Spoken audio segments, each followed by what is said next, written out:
ಆತ್ಮೀಯ H60 news ಅರ್ಥಾತ್ ಸೀತಾರಾಮ್ ನ್ಯೂಸದ ವೀಕ್ಷಕರೇ, ನಾನು ನಿಮ್ಮವ ಎಂ ಆಯುಧ ಮಲ್ಲಪ್ಪ ಜೊತೆ ಅವರು. ತಾವು ಈಗ ಸುದ್ದಿಗಳ ಲೋಕಕ್ಕೆ ಎಂಟ್ರಿ ಹೊಡಿತಾ ಇದ್ದೀರಿ. ಈ ಸುದ್ದಿಗಳನ್ನು ಪ್ರತಿಯೊಂದು ನೋಡೋ ಜೊತೆಗೆ ನಿಮ್ಮ ಅಭಿಪ್ರಾಯಗಳನ್ನು ಹಚ್ತಾ ಇರಿ. ಯಾಕಂದರೆ ಈ ಸುದ್ದಿಗಳು ನಿಮಗಾಗಿ, ನಿಮ್ಮ ಬದುಕಿಗಾಗಿ, ನಿಮ್ಮ ವೈಚಾರಿಕೆಗಾಗಿ, ನಿಮ್ಮ ತಿಳುವಳಿಕೆಗಾಗಿಯೂ ನಿಮಗೂ ಗೊತ್ತು. ಜೊತೆಗೆ ನಮಗೂ ನಿಮ್ಮೊಂದಿಗೆ ಇದೊಂದು ಮಾತಾಡುವಂಥ ಜೊತೆಗೆ ಸುದ್ದಿಗಳನ್ನು ಬಿಡುವಂಥ ಕೆಲಸ. ಈ ಕೆಲಸದಲ್ಲಿ ನಾವು ನಿಮ್ಮೊಂದಿಗಿದ್ದೀವಿ ಅಂತ ಹೇಳ್ತಾ ನೋಡ್ತಾ ಇರಿ ಈ ಸುದ್ದಿಗಳನ್ನು.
तीसरा है, अभी आप ही सब लोगों को गृहलक्ष्मी में पैसा आएगा ना. हाँ, तो आजकल क्या है, जो हमारा पास पैसा है हमको कुछ पेंशन आएगा, उस टाइम भी हमारा तबियत ठीक है, जो एज हो गया उस टाइम भी कोई लोग आके देख लेगा. इससे क्या है, गवर्नमेंट ऑफ इंडिया का एक और स्कीम है. ವರ್ಷಕ್ಕೆ ಕೇವಲ 20 ರೂಪಾಯಿ ದರದಲ್ಲಿ 2 ಲಕ್ಷ ಮೌಲ್ಯದ ಅಪಘಾತದ ವಿಮಾ ಯೋಜನೆ 18 ರಿಂದ 70 ವರ್ಷಗಳಿಗೆ ಎಲ್ಲ ಬ್ಯಾಂಕ್ ಖಾತೆದಾರರಿಗೆ ಅಪಘಾತದಿಂದ ಶಾಶ್ವತ ಅಂಗವಿಕಲರಿಗೂ ವಿಮಾ ರಕ್ಷಣೆ ಇದೆ. ಅದಕ್ಕೆ ನನ್ನ ವೈಯಕ್ತಿಕ ವಿನಂತಿ ಏನಂದ್ರೆ, ಈ ಸರ್ವಸಾಮಾನ್ಯ ಹಳ್ಳಿಯಲ್ಲಿರ್ತಕ್ಕಂಥ ಎಲ್ಲ ಜನ ಈ ಬ್ಯಾಂಕದಲ್ಲಿ ಖಾತೆಯನ್ನು ಹೊಂದಿ ಇದರ ಸದುಪಯೋಗ ಪಡಿಸಿಕೊಳ್ಬೇಕಂತ ನಾನು ಈ ಮುಖಾಂತರ ತಮ್ಮ ವಾಹಿನಿ ಮುಖಾಂತರ ಕೇಳಿಕೊಳ್ಳುತ್ತೇನೆ.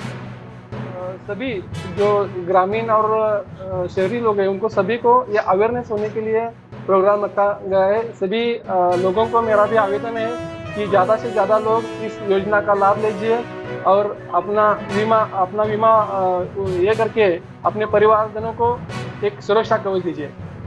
10 ವರ್ಷದವರೆಗಿನ ಖಾತೆದಾರರಿಗೆ 2 ಲಕ್ಷದ ವಿಮಾ ಯೋಜನೆ ಲಾಭ ಸಿಗುತ್ತದೆ. ನಾವು ನಮ್ಮ ಗ್ರಾಮ ಪಂಚಾಯತ್ ಮಟ್ಟದಲ್ಲಿ ಕಳೆದ 2-3 ತಿಂಗಳಿಂದ ನಮ್ಮ ಉದ್ಯೋಗ ಖಾತೆ ಯೋಜನೆ ಕೂಲಿ ಕಾರ್ಮಿಕರು ನಮ್ಮ ಸಿಬ್ಬಂದಿಗಳಿಗೆ ನಾವೆಲ್ಲರೂ ಈ ವಿಮಾ ಯೋಜನೆ ಬಗ್ಗೆ ಅರಿವು ಮಾಡಿಕೊಟ್ಟು ಅವ್ರಿಗೆ ಇನ್ಶೂರೆನ್ಸ್ ಮಾಡಿಕೊಳ್ಳಿಕ್ಕೆ, ಅಕೌಂಟ್ ಓಪನ್ ಮಾಡಲಿಕ್ಕೆ ನಾವು ಸಾಧ್ಯವಾದಷ್ಟು ಪ್ರಯತ್ನ ಪಟ್ಟು ಅವರಿಗೆ ಸಹಕಾರ ನೀಡಿದ್ದೇವೆ. ಪ್ರಧಾನಮಂತ್ರಿ ಜೀವನ್ ಜ್ಯೋತಿ ವಿಮಾ ಯೋಜನಾ, ಪ್ರಧಾನಮಂತ್ರಿ ಸುರಕ್ಷಾ ವಿಮಾ ಯೋಜನಾ, ಅದರಲ್ಲಿ ಇನ್ಶೂರೆನ್ಸ್ ಸೌಲಭ್ಯಗಳಿರುತ್ತೆ. ಅದಲ್ಲದೆ ಅಟಲ್ ಪೆನ್ಷನ್ ಯೋಜನಾ, ಒಂದು ಪೆನ್ಷನ್ ಸೌಲಭ್ಯ ಕೂಡ ಇರುತ್ತೆ. ಈ 3 ಸೋಷಿಯಲ್ ಸೆಕ್ಯೂರಿಟಿ ಸ್ಕೀಮ್ಸ್. ಇದಲ್ಲದೆ 10 ವರ್ಷ ಆಗಿರುವಂಥ ಖಾತೆಗಳಿಗೆ KYC ಅಭಿಯಾನ ಕೂಡ ಇರುತ್ತೆ. ಅದ್ರ ಜೊತೆಗೆ ಡಿಜಿಟಲ್ ಅವೇರ್ನೆಸ್. ಈಗ ನಾವು ತುಂಬ ಸರಿ ಮೊಬೈಲ್ ಫೋನ್ಗೆ OTP ಬಂತು, ಲಿಂಕ್ ಕ್ಲಿಕ್ ಮಾಡಿ ಅಂತ ಬರುತ್ತೆ. ಅದಕ್ಕೆ RBI ಹೇಳುತ್ತೆ, ನಾವು ಜಾಗೃತರಾಗಿರಿ, ಗ್ರಾಹಕರೇ ಜಾಗೃತರಾಗಿರಿ ಅಂತ.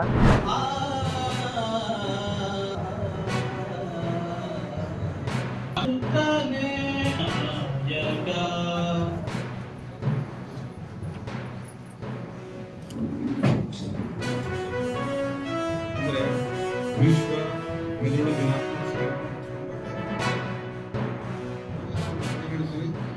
Body, mind and soul, these 3 are very important. ಈ 3 ಕೋಆರ್ಡಿನೇಷನ್ ಇರಬೇಕು. ಒಂದಕ್ಕೊಂದು ತಾಳ ತಪ್ಪಿದ್ರೆ ವೇಸ್ಟ್. ಈಗ ಬ್ರೈನ್ ಇಲ್ಲದೆ ಏನು ಪ್ರಯೋಜನ? Brain is important. ಅದಕ್ಕೆ ಬೇಕಾಗಿರ್ತಕ್ಕಂಥ ಅವಯವಗಳು, ಹಾರ್ಟ್ ಆಗಲಿ, ನಮ್ಮ ಬಾಡಿಲಿರ್ತಕ್ಕಂಥ ದೈವಿಕ ಅಂಗಾಂಗಗಳು ಎಲ್ಲವುದು ಅವನ್ನೆಲ್ಲ ಸಕ್ರಿಯವಾಗಿ ಕೆಲಸ ಮಾಡಬೇಕು ಅಂತಂದ್ರೆ ನಮ್ಮ ದೈಹಿಕ ಎಲ್ಲದೂ ಸರಿ ಇರಬೇಕು. ಅದನ್ನು ಸರಿಯಾಗಿ ನೋಡ್ಕೊಳ್ಳೋಕೆ main master brain is important. ಮಂಗಳವಾರ ಮತ್ತು ಶುಕ್ರವಾರ 2 ದಿವಸ ತಜ್ಞರು, ನರರೋಗ ತಜ್ಞರಾದ ಡಾಕ್ಟರ್ ಕಮಲ್ ಕುಮಾರ್ ಜೈನ್ ಸರ್ ಅವರು ಲಭ್ಯ ಇರ್ತಾರೆ. ಸೊ ಇನ್ನು ಬಾಕಿ ದಿವಸ ಡಾಕ್ಟರ್ ರಾಜೇಶ್ ಸರ್ ಇರ್ತಾರೆ, ಮತ್ತು ನಮ್ಮ ಟೀಮ್ಗಳೆಲ್ಲ ಇರ್ತಾರೆ. ಸೊ ಇದರಲ್ಲಿ ನೀವು ಬಂದು ಡೈಲಿ ನಮ್ಗೆ ಏನಾದರೂ ತೊಂದರೆ ಇದ್ದರೆ ತಡ ಮಾಡ್ತಾನೆ ಬಂದ್ಬಿಟ್ಟು ಇಲ್ಲಿ ತಾವು ತಪಾಸಣೆ ಮಾಡಿಸ್ಕೋಬೋದು. ಇಲ್ಲಿ ಎಲ್ಲ ಥರದ್ದು ತಪಾಸಣೆಯನ್ನು ಮಾಡ್ತಾರೆ, ಜೊತೆಗೆ ನಿಮಗೆ ಸಲಹೆಗಳನ್ನು ಕೊಡ್ತಾರೆ, ಟ್ರೀಟ್ಮೆಂಟ್ ಕೊಡ್ತಾರೆ. अफगान और जिब्रान 3 आतंकवादी सेना, सीआरपीएफ और जम्मू कश्मीर पुलिस के संयुक्त अभियान में ऑपरेशन महादेव में मारे गए। और माननीय अध्यक्ष जी, ये जो सुलेमान है, ए श्रेणी का लश्कर तोयबा का कमांडर था पहलगाम हमले में, और गगनगिर आतंकी हमले में वो लिप्त था। इसके ढेर सारे सबूत हमारी एजेंसियों के पास है। अफगान ए श्रेणी का लश्कर तैयबा का आतंकवादी था, और जिब्रान भी ए ग्रेड आतंकवादी था। और माननीय अध्यक्ष जी, मैं सदन को और सदन के माध्यम से पूरे देश को बताना चाहता हूं, जिन्होंने बैसरन घाटी में हमारे प्रवासियों को, नागरिकों को मारा था, ये तीनों आतंकवादी ये थे और तीनों मारे गए।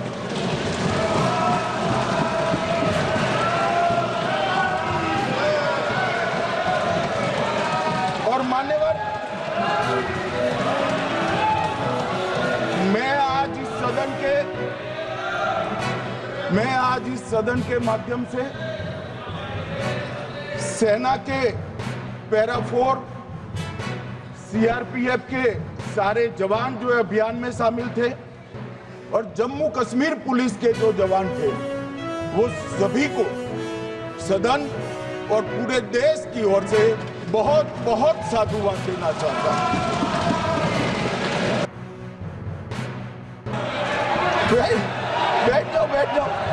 बैठ जाओ भाई।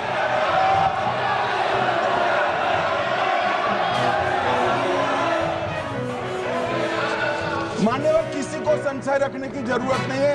बैलिस्टिक रिपोर्ट मेरे पास है, मेरे हाथ में है, और 6 वैज्ञानिकों ने इसको क्रॉस चेक किया है। सुबह 4:46 पर फोन पर मुझे 6 ने वीडियो फोन पर कहा है कि 100% वो ही गोलियां हैं जो वहां चलाई गई। मान्यवर,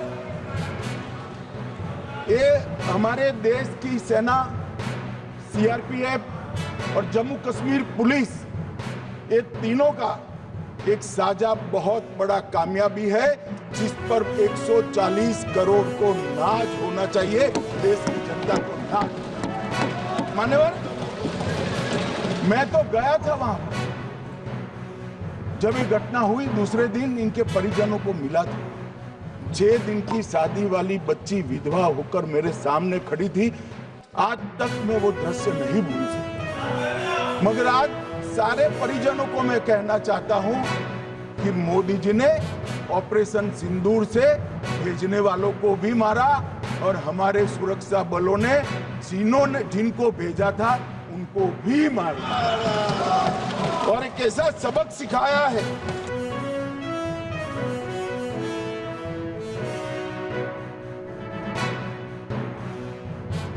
कल ढेर सारे सवाल उठे।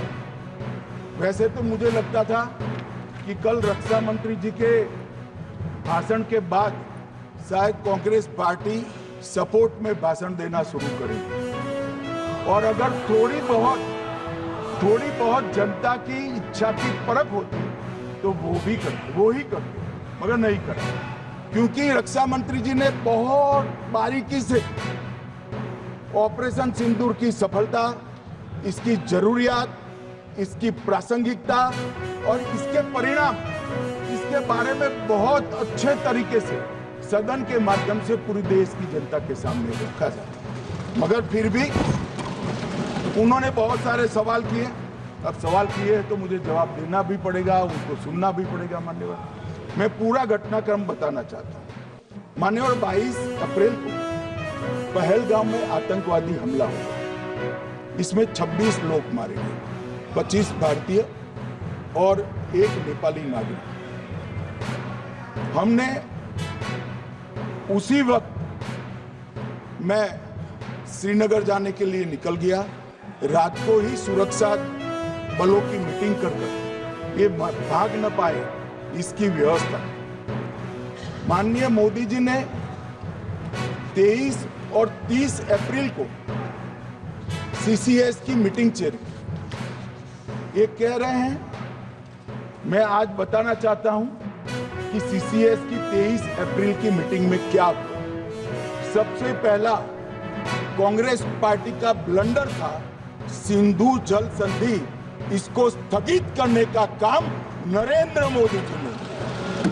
हमने अटारी के माध्यम से ಆತ್ಮೀಯರೇ, ಎಲ್ಲ ಸುದ್ದಿಗಳನ್ನು ನೋಡಿದ್ರಲ್ಲ, ಏನು ಅನಿಸ್ತು ನಿಮಗೆ? ಇದರಲ್ಲೇ ನಿಮ್ಗೆ ಲೈಕ್ ಆಗಿರ್ಬೋದು, ಡಿಸ್ಲೈಕು ಆಗಿರ್ಬೋದು, ಕಾಮೆಂಟ್ ಬೇಡಪ್ಪ ಅಂತೂ ಅನಿಸಿರ್ಬೋದು, ಕಾಮೆಂಟ್ ಮಾಡಬೇಕಪ್ಪ ಅನಿಸಿರ್ಬೋದು, ಶೇರ್ ಮಾಡಬಾರ್ದಪ್ಪ ಅನಿಸಿರ್ಬೋದು, ಅದು ಮಾಡಬೇಕು ಅನಿಸಿರ್ಬೋದು. ಏನಾದರೂ ಆಗಲಿ ಶೇರ್ ಮಾಡ್ತಾಯಿರಿ, ಈ ನ್ಯೂಸ್ಗಳನ್ನ ಹಂಚ್ತಾ ಇರಿ, ಜೊತೆಗೆ ಇದಕ್ಕೆ ಸಬ್ಸ್ಕ್ರೈಬ್ ಆಗ್ತಾಯಿರಿ ಅಂತ ಹೇಳ್ತಾ H60 ನ್ಯೂಸ್ ಅರ್ಥಾತ್ ಹೇ ಸೀತಾರಾಮ್, ಇದು ಸತ್ಯದ ಕೈಗೆ ನಡಿ. ವಂದನೆಗಳು.